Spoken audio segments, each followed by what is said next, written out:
talk you through this slate of Friday games. Of course, we are powered by our sponsors at BetRivers and by Underdog Fantasy. Get a 100% deposit on your first deposit. Get a match up to $100 with the promo code FIELD, F-I-E-L-D. Make sure to jump on that if you haven't yet. Fellas, it's Friday. We're going to ignore last night's games for now. I want your takeaways from the South and the Midwest regions that we saw last weekend. Matthew, I'm going to start with you. What did you see out of these two regions that surprised you or made you excited for tonight's games? Heckes, Hook'em Horn, very impressive. I think most impressive, most complete effort of the teams in either regions. I think Alabama's just a different beast at this point, so I almost want to put them like on a separate conversation. But Texas, relative to Houston, which I'm sure we'll talk about, foreshadowing potential Elite Eight showdown there, the Hook'em Horns really have it going with the outside punch of Jabari Rice and Dylan Disu among the other great guards they have there. So I'm just been very impressed with them, Jim. I think they are a play on coming through the stretch. There you go. There's a spoiler. Kai, what are you thinking from last weekend? The obvious surprise is Princeton, guys. It should be Mizzou. Everything else pretty much chalk, close to chalk. 5 seeds moving on, but not too unexpected. Yeah. Missouri Tigers could not get it done against Princeton. C'est la vie. We won a tournament game. Be happy, I guess, with progress, Jim. Yep. And hey, look, Creighton's here in the Sweet 16. They're on a quest to try and make me look dumb for my preseason. Shouldn't be top 5. Look, they were a 6 seed. That's kind of more telling than where they finish in a one and done tournament. I'm not gonna bury myself for that. Also, that article also had to do with UNC, who did not even make the tournament. So projecting that leap, it's tough. It's tough to do. All right, let's get into tonight's. Next year, Baycott. Oh, he back. He's going to daddy Duke a couple more times, Matthew. NIT again. He'll be in the NIT. I know you swept him this year. That's okay. All right, let's talk San Diego State and Alabama, the first tip in the South region. Maybe we get a big pro Alabama crowd here. They're currently laying 7.5, Mr. McEwen. What are you thinking? The Tide taking on the tough, mean Aztecs from San Diego State. Yeah, usually they have the advantage of being tougher and meaner than their opponent. They have more athleticism than everybody.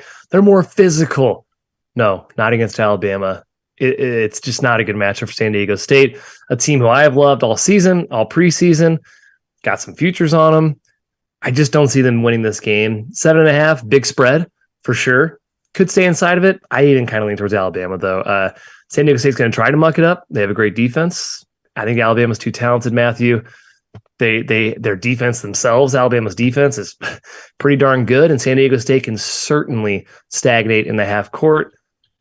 One team wants to go up and down, one team wants to keep it slow. San Diego State doesn't have the offense to play in that slow game, in my opinion, against Alabama. I lean towards the Tide here. Boring. Yeah, I guess I do too. It's a tough one to handicap. The interesting thing about San Diego State is they're one of the best defensive transition teams in the country. I mean, one of the best overall defenses, but they are especially good at limiting easy buckets in transition. Part of that, I think, will work against their ability to get to the glass, though, on offense, which if you're looking at San Diego State's offensive upside in this matchup against Alabama, is just, crazy athletic, long defense, both inside and on the perimeter. I'd like to know that I'm going to be getting a little bit of effort on the offensive boards, and they're still long enough, and they do a nice job actually getting the offensive glass and getting back in transition. But in this game, I feel like they have to basically punt on the glass to make sure they're back and set against Bama's transition attack. So that puts a lot of onus on the shot making of San Diego State, which is Matt Bradley, Darian Trammell, and Lamont Butler, mostly Bradley there. I think the underrated part, though, for the Aztecs that people might be overlooking is that they're really deep, too. They're old, they're deep, they're physical. Maybe we look past that as we all, crown Alabama and pencil them into our Elite Eight brackets here. I'm doing that. I'm the sucker. I worry I overlooked that. I worry I disrespected Brian Dutcher and his defensive game planning ability. I just think this is too much of a talent gap to go against. Yeah, and I don't trust the half-court offense that San Diego State's going to run. It's going to be a lot of pull-up mid-range stuff against contests. Bediako kind of half closing out from the drop coverage angle, or a guy chasing from behind to try to get a hand in there. I just don't love that for San Diego State. I think Alabama's got an easier route to points in the half court. You get a lot better ISO scores on their team. I think we haven't seen anywhere near the best of Brandon Miller. He's been off for 4 days now. Hopefully should be a little healthier there. Get some efficiency from him. And since Quinterly's been in the starting lineup, This team's 5-0, all against tournament teams, won every game by at least 19. Lest we forget, the Mountain West is like 2-13 against the spread in its last 15 NCAA tournament games. The only 2 covers are San Diego State in the last 2 games, lucky against Charleston, and then a bad matchup against Furman. From a total perspective, I want to mention this is the lowest total of the season for Alabama. The only other one below 140 was Houston way back in December. That one slipped under 139, the total there. I kind of like the under again. I think both teams do struggle to score a little bit, and San Diego State finds a way to limit possessions at times. I just don't know how they score in that half-court look. So I like Alabama on the side, lean towards the under, feel better about the Tide. All right, next up, Miami, Florida, and Houston. My other finalist, hopefully joining the Tide in Houston, will be the Cougars. Another 7.5 point spread here. A little bit of money ticking in on Houston. Kai, we're looking at Miami, Florida. They're great guards. Getting 7.5 against this also awesome backcourt. Houston, where's the edge lie in this matchup for you? Yeah, I posed the question with Gonzaga yesterday, but Miami, you can't play defense. You're outside of the top 100 nationally per KenPom on that end. It's really hard to survive in a tournament setting when you can't do one end of the floor well. And Houston can score. They get a lot of press for their defense. They don't get a lot of press for their offense. They can score. They have talent, skill, and of course, the ability to rebound the ball better than any team in the country. I do love Norchad Omier, Matthew. We disrespected him at the beginning of the year, saying he couldn't play in the ACC. We were wrong. He has been fantastic for Miami. He's still a bit undersized, and he's going to be against some serious muscle in Houston. He might get in foul trouble in this game, which could be an issue. Miami, not a great defensive rebounding team. I think Houston really dominates that end. And of course, the other end, Houston's defense is incredible. You have to hope Miami's guards are hitting shots if you're a Canes fan, because otherwise you're not scoring inside. You're not really getting many boards. Good luck. Good luck to you if the shots aren't falling. The line feels about right to me. I guess I lean towards Houston, but it borderlines on a little bit high, Matthew. Yeah, I understand the concerns up front when this game, but Miami's not like as tiny as you think. Like, I mean, they are pretty long. They're athletic. I mean, Jordan Miller, and when Omir's right, and he looks to be pretty damn near close to right lately. I think they can, I'm not say compete, but they're not going to get completely obliterated on the glass. And whenever they surrender on the defensive glass, I think they actually can get a lot of offensive rebounds themselves. Right? They did that against Indiana. I mean, how much worse is Indiana's front line than Houston's? It's not a big gap there. I think their kind of swarming, unpredictable ability to crash the boards, to get second chance, third chance opportunities, even when those shots aren't falling. And you got to think they won't be falling at the same rate that maybe we've seen in the past because Houston's perimeter defense is so good. I think there's avenues here for Houston or for Miami to score enough. And I don't all the way trust Houston's offense, even though they had that explosive second half against Auburn. I liked Miami first half here as sort of a repeat of the Houston comes out sluggish. They turn on the Jets second half, and Miami's lack of depth maybe catches up to them. But I'm not as concerned about Miami's interior presence here, and I think they can score in a multitude of ways, not just by chucking threes. I'm concerned about Miami's lack of interior presence. The interior, that's where this like onslaught of Houston offensive rebounding, I think, is going to come back to bite them a little bit. Omir could get his on the offensive glass. Look what NKU did to Houston on the offensive boards. That was rather alarming for the Cougs. But I still trust Houston's interior more than Omir and kind of a hodgepodge Jordan Miller. I don't know. It's just not quite there in terms of physicality compared to Houston. Kai, do you happen to remember the old EA Games slogan when he started a video game? Do you remember what it was? EA Sports. It's in the game. Well, that's EA Sports. There's an EA Games one too. Uh-huh. So sorry. What's EA Games? It was EA Games. I'm pretty sure it was Challenge Everything. And that is the Houston defense to me, fellas. They challenge everything. They're out on all kinds of jumpers. You're not getting open shots against them. You'll have a guy running at you, flying in your face. I think that is going to be a little tougher for Miami, who has great shot makers, but this Houston team makes it all difficult. They're not that bad 1v1 in the perimeter. You got Shed, Sasser, Mark, length and quickness and bulldogs. I don't think they're going to get beat off the bounce that consistently. So I do think the number's a little high. I'm not ready to bet it with Houston. Would actually lean towards Miami if I had to bet it, getting 7.5. But I think Houston moves on. They're just a better team. They've got enough in the paint to take out Miami. And if I really want to store that take, fellas, I could put it in vaulted. Put it in the vault. Lock it. Yeah. If you ever get tired of trying to prove you won an argument, you can just refer back to your vault. That is on the Vaulted app, VLTED, pronounced Vaulted, a new sports prediction app that turns your opinions into facts. You can store all of your predictions, hot takes in your own vault now and forever. Challenge your friends, keep track of the results, get some bragging rights, prove you were, in fact, the smartest. Vaulted will be releasing more than 50 pools in the next 3 months. So download the app, the link below in the video, check it out, sign up for your 3-month trial, and store your predictions there in your own vault forever. Let's keep moving, fellas. In the South Region, I believe. Yeah, Creighton and Princeton, first 6 versus 15 matchup ever. Biggest spread of this round, Creighton laying 9.5, 10, depending where you look. Matthew, I'm going to you first. Got an Ivy offense against a Creighton team that is actually quite stout defensively, not your average Mr. McDermott team. What are you looking at in this one? Yeah, I think Princeton's not your average Ivy League team in terms of how they rebound. Not like crazy big or crazy athletic, but they're athletic enough and long enough. And you guys saw it firsthand last game. What Caden Pierce can do on the boards. He's built like a fire hydrant. Tosan's been fantastic. Qualman up front. So I think there's a good neutralizing foundation for Princeton to at least compete up front. The question is, can they score enough? And are Creighton's shots falling? Which I guess is the question every matchup here. But I think the way Princeton defended Arizona, it's not the same type of scout as Arizona here, but just against the talent and just the concern of Kalkbrenner on the roll, Kai. They're going to be pretty packed in. I think the Tigers are. So Creighton's jump shots will be there. They have shooters. Their offense hasn't quite exploded yet this season. We've seen it at times, but not consistent enough.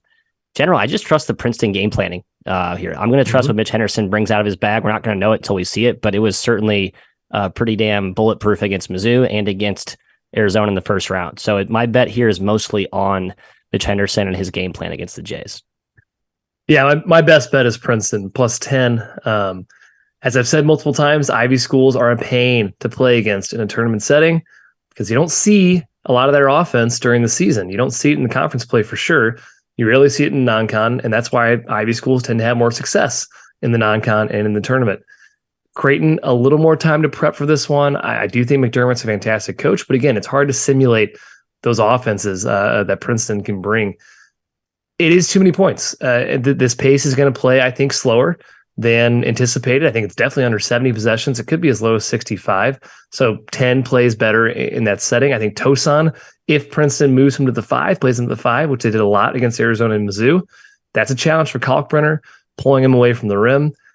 Creighton does run teams off the line. Maybe that's an issue for Princeton's offense. They're cutting, but I do think they can take advantage here a little bit with the edge in game planning. Jim, Jay's got the talent edge, the athleticism edge.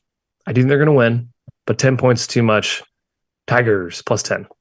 Yeah, there you go. Love it. I am leaning that way, Kai. I do think it might be a hair high. I love the under. That's my best bet here. Need to double check the number to make sure I've got the current one. But I think under is a great bet. Princeton's going to continue trying to slow down teams that more prefer to run. Creighton's not the same kind of beast as Mizzou and Arizona in terms of need to be in transition. But Princeton's once again going to keep this in the half court, try to isolate with Tosan, make sure he's the matchup edge that they need him to be. No one does a better job of forcing mid-range jumpers really than Creighton. Just look at the last 2 games, the amount of twos that Terquavian Smith and Joyner took. They took 35 combined. And then Flagler and Cryer took 21 combined twos last round. Both those teams want those to be more triples than mid-rangers. And I think Creighton just does a nice job of forcing you into that range. So we'll see a lot of that from Malacco, from Langborg, getting run off the line here by this Creighton defense. That helps the under too. So pace, efficiency, I think there's a couple of angles for that. Looking at the under of 140 between these two. Kind of same as my under number yesterday with Arkansas and UConn. So we'll see. That's my take there. I do think Creighton wins, but feels high. If I had to bet it, it would be Princeton. Last game of the night, Matt's ready to talk hook 'em horns. He was impressed with them last weekend. They're now laying 4 against Xavier, a team that looked shaky in the first round, but then pretty darn solid against Pitt in the second round. Matt, Texas has been good for weeks now. Are you riding with the Horns, -4 against Xavier? Yes, I am, Jim. It's my best bet. The Xavier run to date, let's just kind of run through their opponents and situations. got blown out by Marquette 14 points in the Big East tournament title game. Yes, I'm ignoring conveniently the Creighton game before, which they won by 22. But Kennesaw State, right? I mean, like Kennesaw had that game won, couldn't guard anything on the perimeter, got whatever they wanted, did the Owls. Next game against Pittsburgh. They played Pitt. Like Pitt's defense has been a complete abomination the last week and a half. So they scored 84 points against Pitt. Okay, smoked them. But it was Pitt, who's terrible defensively, and it's still Pitt, who we all know still is kind of a fraud. I think it's time for what's the crows come home to roost here. Okay, Texas just kind of puts chickens. I think chickens come home to roost. Yeah, the hens come home to roost. Whatever. The Horns get it done here. Just the way that Rice is shooting it from the outside. We've always known Carr and Hunter can set the table, multi-dimensional on both ends. But the emergence of Rice is like not just a role player, but like an actual weapon. And then Disu up front, absolute manimal. They're going to need him against Texas or Xavier's interior physicality. He's kind of that neutralizing factor that I look for. This Texas thing keeps rolling. I know it's Rodney Terry. He hasn't been this far in the tournament, yada, yada, yada. I don't care. It's a set it and forget it team at this point. Mm-hmm. Yeah. Matt, you make good points. They're scary. Texas is super scary. They're old, tons of weapons in the backcourt. I agree. DC's been very impressive. I just lean towards Xavier just a little bit, and it's mostly because of coaching. I think Sean Miller is a better coach than Rodney Terry. No offense to Terry. I think Xavier's backcourt is better as well, and they're the better shooting team. That last one is objective. They are the better shooting team here, top 5 in the country in three-point percentage. Hopefully, Boom, Kunkel, Jones can handle the pressure Texas throws at them. They're not immune to turnovers. They are experienced, but they can have issues against Texas's length for sure. I think Jack Nunge is also a huge, huge mismatch for Texas. Does not get a lot of attention. 7-footer, stretches the floor, scores in the post. I think he's going to be an overlooked piece in this matchup here. So I do lean towards Xavier, Jim. Fully admitting Texas is a very scary team. Yeah, I'm fairly torn here, but I do think I kind of lean more towards Texas, just given how well they're playing of late. And I think the Kennesaw game really exposed some of Xavier's flaws, especially that perimeter defense. If Rice and Hunter and Carr can get downhill, that starts to get dicey. Worry about maybe Nunge foul trouble. I hope not. I would like to see him on the floor. I do think that matchup with Disu is huge. Disu's dominated some pretty favorable matchups of late. Last 5 games, averaging 18 and 9. Pretty impressive. Not what they had gotten from him all year. That continues. Man, Texas is tough to stop. You've got a monster in the paint to complement that impressive perimeter group. And then Timmy Allen also giving them the wing scoring, the mid-post kind of game. Jerome Hunter's been fantastic lately for Xavier. We'll see if that keeps up against the physical front line.